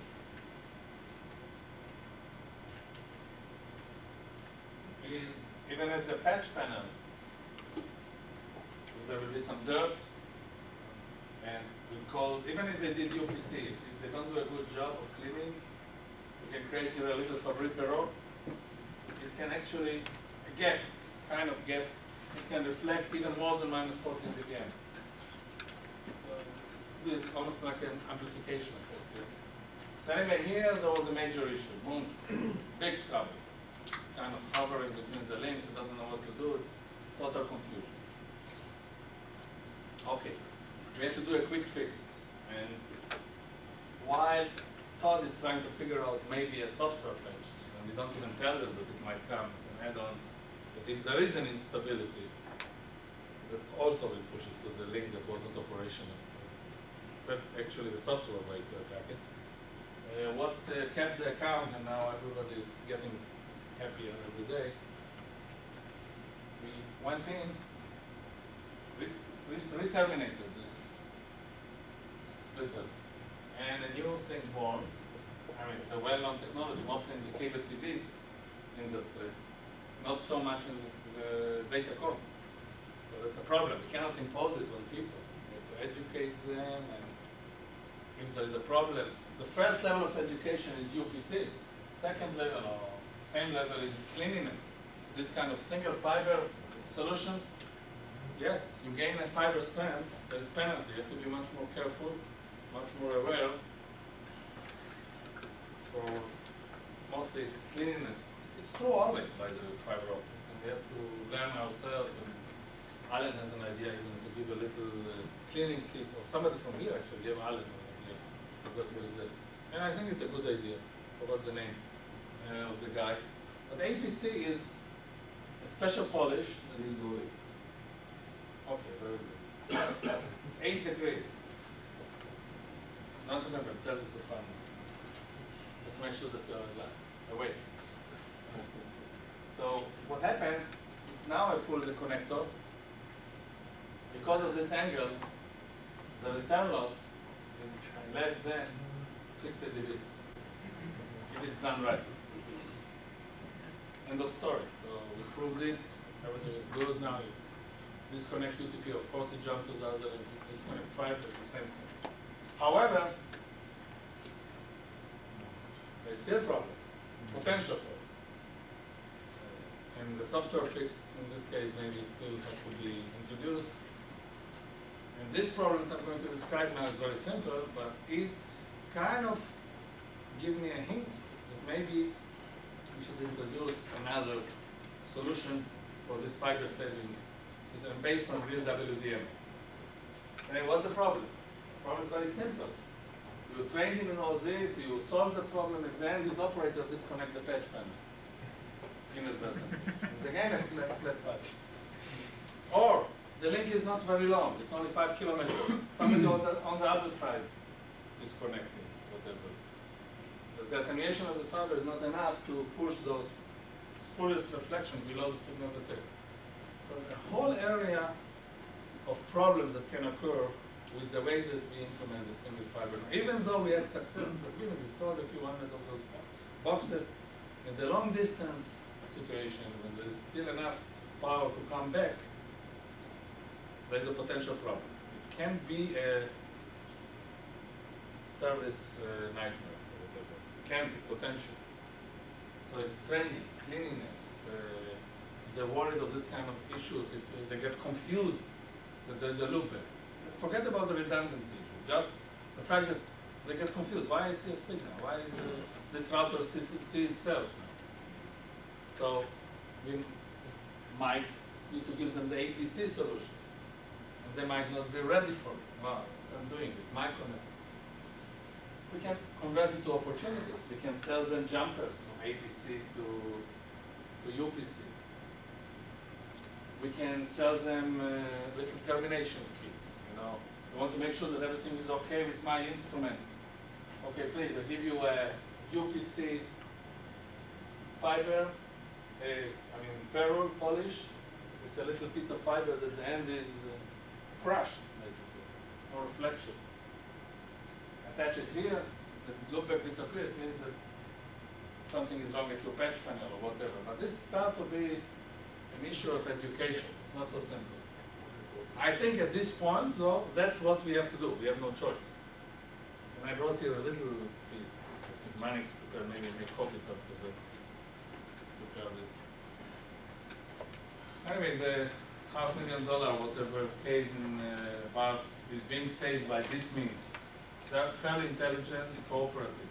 Sometimes you might find different situations. I was dealing, it's interesting, when a problem starts to surface, it multiplies. You get it from different angles, from different places. You have another customer that I had to work with him on the phone maybe 6 times already, and it's 85 kilometers, interesting, the same distance apart, Fremont to another place in Northern California. And during this process of trying to find where it is, we found a jumper from the patch panel to the instrument that had 80 bit loss. I think it's quite a bit for 60 feet length. But you can see that this kind of problems might occur, and we have to learn it. I just want to share with you some idea that might improve the service part of this in the future. And it's a special situation we are willing to tackle it now. Do it. It's something that works. I don't think I will do it for one link. And I think we have to be careful how we price it. But if it can be an enabler of a deal which is bigger, I'm willing to do it now. This is based on WDM, and it has two possibilities. And I think it's interesting because in a way it kind of relates also to the 4-channel WDM product that we are introducing. Everybody have heard about the 4-channel WDM? Maybe I will review it anyway quickly. So what different possibilities are there and how it will progress. So I think it's worthwhile to share with you this idea. It's not a standard product yet though. So the first phase is, instead of doing the splitter simply by 50% coupler, is to do it with WDM. One side is 1.3, one side is 1.55.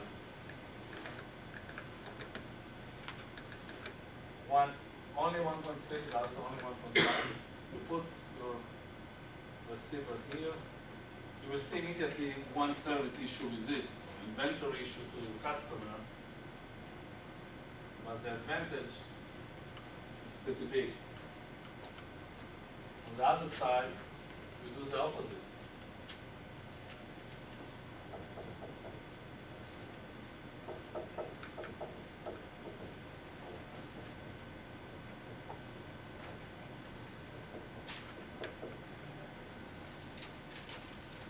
Okay?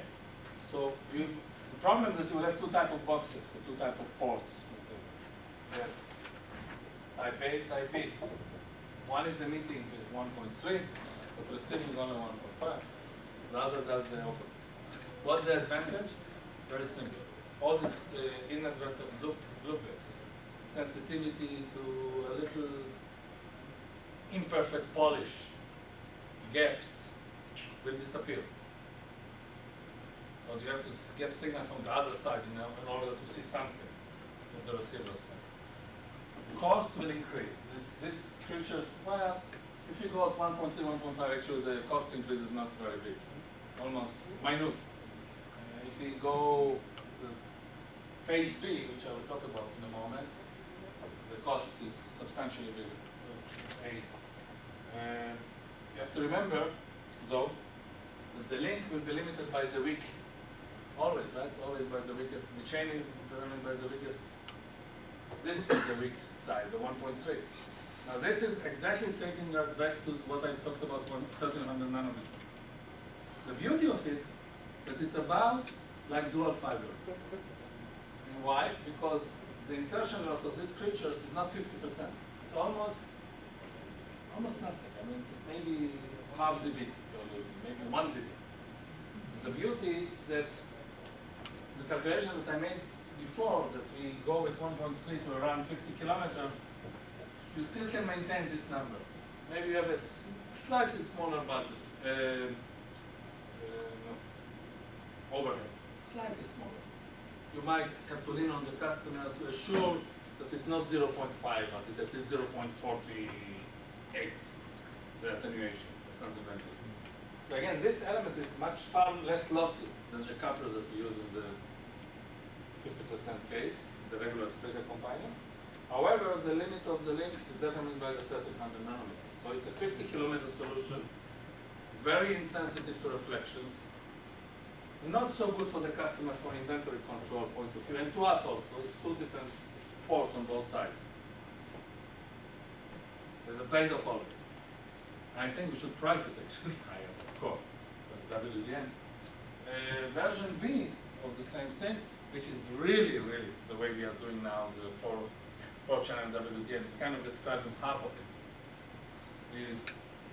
And it's based on our own foundry more. Here we can use actually outside sources for the lasers, which is very important for volume stuff like that. The solution B is based on our foundry. It's a bit weaker at the moment for this specific strange wavelengths.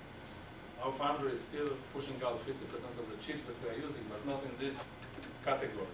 We're doing many other things. And just for your information, we are making a big investment in the next 6 months. We are building a new foundry, much more advanced technology. We have nice recruits that we made, and we're making very novel devices. But anyway, B is doing the same thing, but the two wavelengths, lambda 1, lambda 2, are all in the 1550 window. I will not tell you more about it, where exactly, whatever. And it again will be asymmetric, because this will emit at lambda 1, but except lambda 2, the other one does the opposite. Again, non-sensitive to reflections, etc. However, you will enjoy the 1550 nanometer attenuation level. So you can design a single fiber strand. It's almost the same distance like two strands at 1550. Because again, this element, the insertion loss, instead of -3 like a splitter, is below 1 dB. So you can go 100 kilometers or more. We are not offering it now. This one I'm really worried. Don't look at it as something that we are selling, except it's a major door opener. Small. I cannot now commit myself to this for many hundreds of devices. We can do special here and there. I believe in 6 months' time, 8 months' time, by the time the WDM also will pick up big time, I hope we will be ready. Thousands of lasers this month.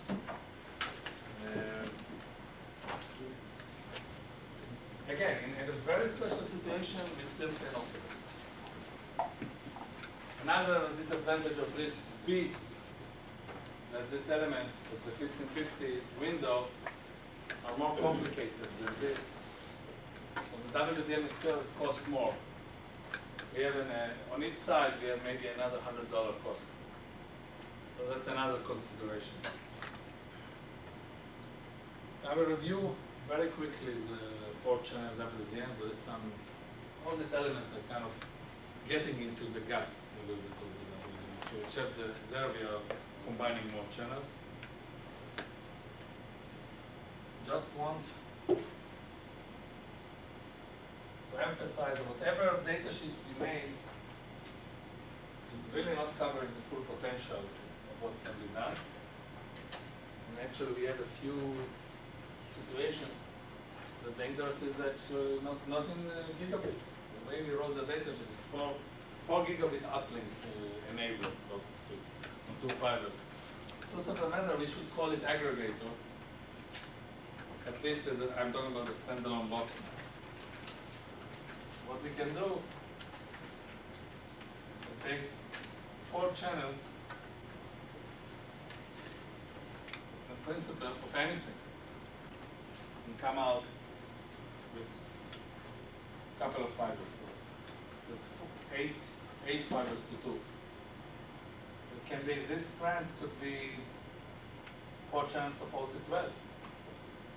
You might find more situations like this than gigabit. As I said, on OEM basis, I think we found already these 2 candidates. You can, in principle, combine protocols. At the moment, the box is pretty much protocol independent. So at least between OC12 and gigabit, I don't have it to do any change. The only difference with the OC12, I can promise maybe 3 dB more budget. Receivers are more sensitive. But in principle, as per request, we can put here 4 different protocols if we want to. We put FDDI, OC3, fast internet, you name it. I think on the gigabit level, it's kind of stabilizing at what promised in the data sheet. So at the moment, a nice 8 dB with that much margin. 35 kilometers was promised by us. We'll do more. And it's perfectly okay. I guess we go over quickly what other things is available and what is the progression of development. I think this, in terms of beta, is kind of ready. We're building 10 boxes to release to beta, maybe 10 days, a week, 2 weeks. Another version of the same thing, which is more specific and it's a module of the GFS, still under evaluation, and there is some software elements, of course, always coming later. The only thing that comes later than in our world is the software part of the product is the data sheet. Kind of critical. My mark from the department. But anyway, it's a module. It's a module to the GFS. We have some prototypes. And here, you will have instead of 4 pairs of fibers coming down, 1 pair. And the element that I'm complaining about in terms of the software is mostly relates to the possibility actually through the interchannel protocol to create a situation that each one of the fiber will have a full duplex, 2 gigabit. So in case of breakage of one of the fiber for whatever reason, you can run them in physically, so different cables, you still can divert all the traffic through the 2 gigabit pipe that will remain. So we have a 50% redundancy. So anyway, this element, as I said, is the prototype level. We have some orders. So it's another possibility that could be interesting. I can stop now for some questions, and then maybe I will just describe quickly the 316 and what modules we have, what's the availability in terms of what is the debug, what is going to happen in a few weeks, etc. Yes. I wanted to ask you really just 2 kind of questions. Number one, on the 310 or the 301. No, it's different. Well, that one is simply UTP to fiber 10 megabit. The 3101.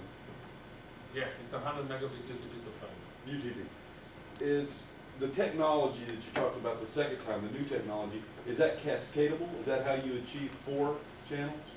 You cascade, are those cascaded inside? It's even, there is some cascading element on the optical level. But really what I'm doing there is, you have 4 channels, and each one of them I'm aggregating. Because of the interchannel, actually, channel 1 is 3, and channel 2 is 4. I'm aggregating it to 1 fiber. Using those. Using cascading. The element of the 310 with the WDM. The 2 forks together. That's why, by the way, the WDM will have an 8 dB budget instead of 17. There are losses. You cannot put 2 of them externally, I mean, is what you're saying, yeah. Okay, the other question was on competitiveness. When you talk about other people that are making, other companies that are foundries and that are making these products, what makes our products better? Do we have lower sensitivities and higher powered lasers? Are we able to focus? We don't have any of them. Okay. Actually, the area where we have advantage is when we combine it a little bit with our products. As a component manufacturer, MRV never did, I'm exaggerating, we did the best edge emitting LED, we still do. So that's a little niche. When I sell to Cisco my 9-pin transceiver that enables a UTP to fiber or any port on our switches, so I don't have advantage about HP, except I'm always there for them. I'm shipping it on time. I'm tailoring here and there to their need. They wanted a clock recovery module, so we did it in 3 days, and they got it on time. So they love us. It's customer service. It's kind of reminding Xyplex. But once I'm creating this box, for example, I have a huge advantage. And depends on against whom again. If it's against some little company that want to do something similar, at the moment they have infinite advantage because they have to go and talk with laser direct manufacturers. Can you make me this special waveform? Oh, no problem. In 8 months, and for a $500,000 NRE will do it for you, right? I do it in-house. Even to the simple one strand, 2 to 1 strand. I will not tell you anymore because it's better that you don't know. We have some hooks that are related to the fact that we are integrated farm. The guys that want to do it up to the SRICOM level or the Cisco level cannot do it because they have to go and deal with fully vertically integrated companies that are component manufacturer, ask them to do special components. It's almost impossible. The people that can do it and compete very well are people that are very vertically integrated. But usually they are slower moving and they're not so strong in data code. So we have there something, some bridge. A bridge that can build $1 billion company also. Who is Sienna? Is that is that somebody that MRV sells to, or is that a competitor? We sold to them of this, and we sold Sienna some pilot level.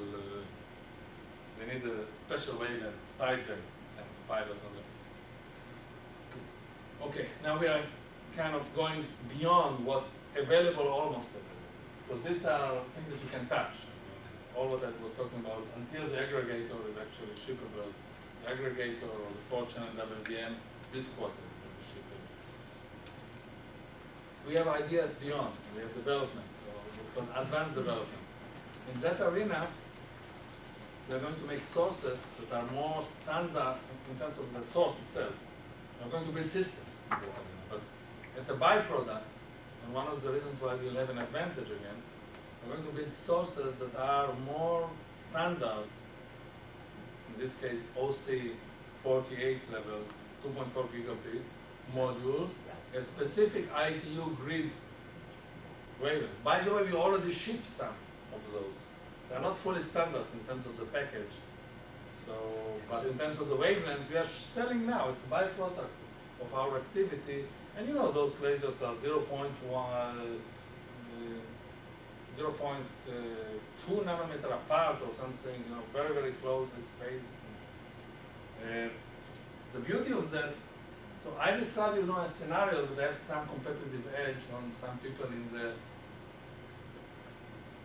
datacom level, up to gigabit, not many channels. Once we are ready with what we call dynamic dense WDM product or 16 channel, I will have again the advantage. Because right now, if you want to buy an ITU grid laser module, you can buy it from Fujitsu. Maybe Littleton at a certain point. You have to pay $2,000. The optics that I am basing it for the 4 gigabit aggregator, the optic cost is such that the whole box with the transmitter, receiver, 4-channel, power supply, dual power supply, everything cost us less than the $2,000. This advantage will repeat itself on the 16-channel situation. Again, when we get there. And I don't want you now to think about it. The only reason it came up was because there was an article on the WDM and Cisco, and they were getting that from Sienna. They're talking about it. They're getting massive. They don't have a good strategy and solution yet. Maybe their way to solve it is to buy Tellab together with Sienna. The ones that I'm not sure. I heard Chambers tape. He was asked by analysts, but we don't know yet if Sienna now is going to be a cooperator or a competitor. Even though I think they really control different segments of the market. This guy's in cross-connect, this guy coming from different world. The box that Red wrote off, is it similar one to Which one? Red? Red is a typical company that can put together something, buying from us, by the way, a lot of components. We have good friendship with them. But I know Red, I know wonderful guys. Yoram Holtz is a personal friend with them. We almost hired him the other time. Didn't want to come, 5% of the company. but anyway, he's a great guy. He will do some 850 nanometer LED and another 1.3 LED and something else, and we do something. Cheap and dirty, usually distance no more than 10 kilometers or whatever. And that's typical to them, and they are a great company. Okay, we have to do some more advanced things. Very much choice. You cannot do everything. It's great. I like RAD very much. We're talking about the RAD, not the RAD.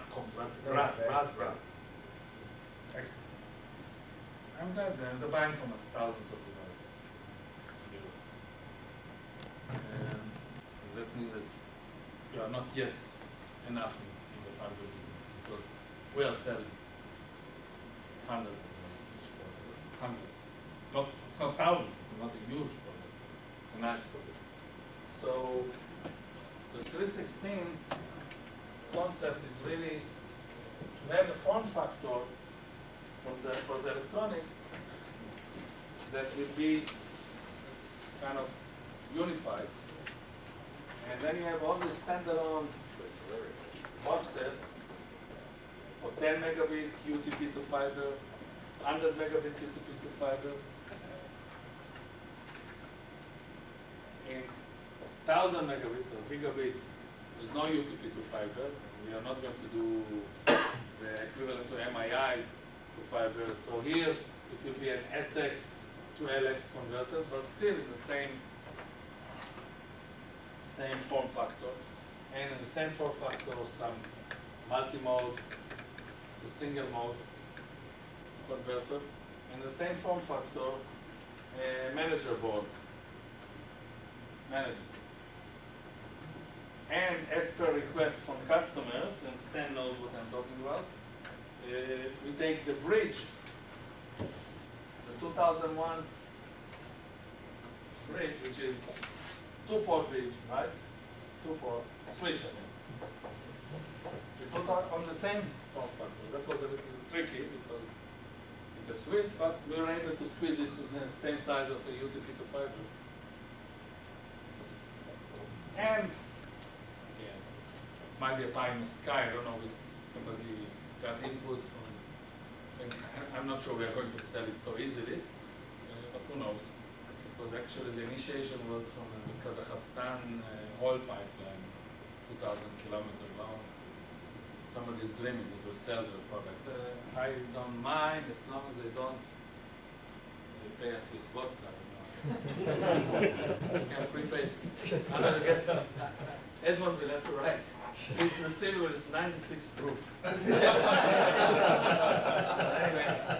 the idea is a 4-port switch. It's nice because it's getting the same form factor, 4-port, so you can have, say, fiber. You have a station, go down with copper, continue with fiber. I don't know why, for what's the 4-port, I don't know. But I understand why it's 3-port. And go station to 2,000 kilometers. And then we take these modules, and we can put them, and we did, and we have 50 chassis at the place. However, not everything exists. This exists, we ship 202 baht with a version that has also this single fiber extension. The same module, but actually doesn't even extend the same size. We do some trick here. You can position the optic, instead of putting it here, we put it here, we put the coupler here. It's going out. So this exists. I believe this is existing, even though we don't want to release it because we still have some inventory. 10 megabit is going slower. Xyplex pushed 60 of them 2 weeks ago, which is good. Management board, software being developed, but I think September will be released, so it's September. This exists. Debug. So we'll go with this to BCPL in a few weeks. That's the status. 4-port, I think it's already debugged. And I say exists, so give us 2 weeks. But we have some inventory, we have 50 chassis. We take all these modularities, we can put them in the 16 slot. And you can manage with one management card 2 of them, so you can create 31 useful slots. Or we can have a rack space issue, a 1U 4-slot. This one doesn't exist yet. Kind of being designed, finished. Design is finished, but no prototype. Here we have 50 chassis says. We have it. The version that doesn't exist in both one is a 48 volt, which we will need for the carrier environment, but it's being designed or being pushed through the design side. There's not much to design. I call it design. If I cannot touch it with my hands. So it's weeks away, 6 weeks away or something like this. So the beauty of this, of course, you take all this functionality or whatever combination of functionality you need. I think VCTM will take probably 50 slot of the 2001, put it in the CO, in the offices, will be the same product, but in a standalone. Now you want to manage a standalone box, we still can do it, because there is a, you can connect it to another standalone box that will have only the management. And I think you can cascade some of them, a few. Hanoch decided that everything that we do in the company can be put in this chassis, so I don't know, so he exaggerated a little. 4-port, 2-ports, so he decided to put even WDM, the passive elements of the WDM. No, it's not good, it has all the optics in it, the transmitter, receiver. So taking a few slots, I don't remember how many, I think 2, 3. 4. 4, sorry, 4 slots.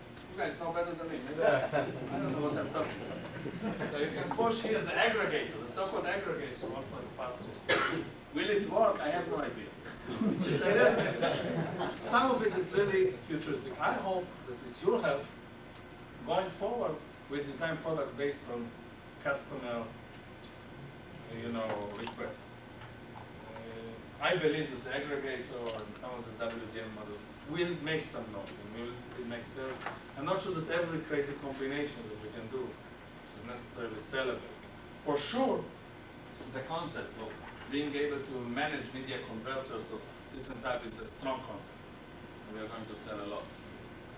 I'm not sure that every module that Hanoch is living in is necessarily work, but maybe, I don't know. Might be a lab curiosity. I'm sure I forgot a few things here, but basically I kind of finished. Maybe not, maybe one more remark. If the ideas of single fiber, specifically when we are ready to move ahead with WDM, which by the way, even now is true about it, if it's limited up to 50 kilometers. In principle, we can go and design in every switch if you want, if it's modular. We have an uplink, we can put there this capability. It's an integral part. It's just a layout issue. Actually very trivial. It's not even a layout. We have some something that rotates the optics in terms of pinout. It's a management issue in terms of material management. It's a different front panel. So it's something that you guys should be aware of. How many situations like this will be like this? I don't know. It's very hard to tell. It's, I think, a little bit opportunistic. Somebody is stuck, doesn't have to come and solve this problem, you'll be happy. In many situations inside the building, it's really a little bit imaginary because they already put their cable, with so much extra fiber, so it's not really something that will fly. But there are situations, and it's not a big deal. And you can charge a lot. So anyway, yes. I have some requests I made recently. One of the customers at SNET and perhaps one of the other bells that were in Michigan. In the telecom world, they're pretty common, pretty much adjusted to monitoring power levels on the analog side and on the wire side. And they were wondering if there's any kind of way that you could provide some kind of feedback or report and management of the actual power levels they're receiving using the optical side. Okay, so beyond what we can supply them signal detect status? Yeah. Beyond that? Yeah, actual power levels. They can predetermine or pre-sense any kind of variation that might start. Theoretically, you can. You can always steal some power, let's say with a 10% coupler, put it in a detector and monitor. We're looking for that on some of the mission critical links, like between possible, but it's not trivial in the form factor that we have now. Like something, maybe you put in my email, just formalize and run it by. If it's a real opportunity, it's an enabler, then you have to do it. It's not automatically trivial. Trivial in the sense that, okay, same form factor, some what I have, maybe take the simplest way is to steal from something that's coming out from the fiber, 10% for a couple. To take it from the receivers, it's impossible because exactly. You already become digital. Behind the preamplifiers, you lost it. You go to the post-amp, so comparators are all the only thing that's in hand is the signal detect level, which is also good information for management. If you don't have anything coming in. Well, they're using that now, so I agree, we educated them on that, using the alignment error counters and CFC counters on the uplink ports. And pretty much predict if there's a problem. Okay. Threshold. But what you are saying is actually They want to be able to monitor variations in the good zone before it gets down to the point where they're losing nerves. so it's a possibility. I mean, it's really brute force. You steal for a coupler. We have a product, the 420, if you open it, you will see a coupler for similar purpose. We're stealing 10%, putting in the detector and creating a flag. Yeah. Is there any products to extend fiber channel over distances? You've got some customers. I got phonics from Canada. Phonics. They called me, and I told them yes. I mean, as long as I don't know exactly the protocol, the fiber channel, but I presume that they maintain variations. It's not many ones or many zeros. There is some variations. I don't have to worry about the low frequency end of it. We'll take this module, and I don't care that it's fiber channel. It's very close to gigabit anyway. Yes. In that application, the phonics application, of course I didn't hear from him because I left. But he got back his positive response to his customer. It was only 1.5 kilometer single mode. Conversion from multi-mode to single. Doable. The customers want to do disk mirroring to a disaster recovery site. Maybe a few Yeah. kilometers away. I remember what else I want to tell you. Another 3 minutes of questions. Just the progression of the aggregator. I kind of sidetracked. Forgot to say what next after what I described already. So was that the 420 or the 620 that you suggested? No.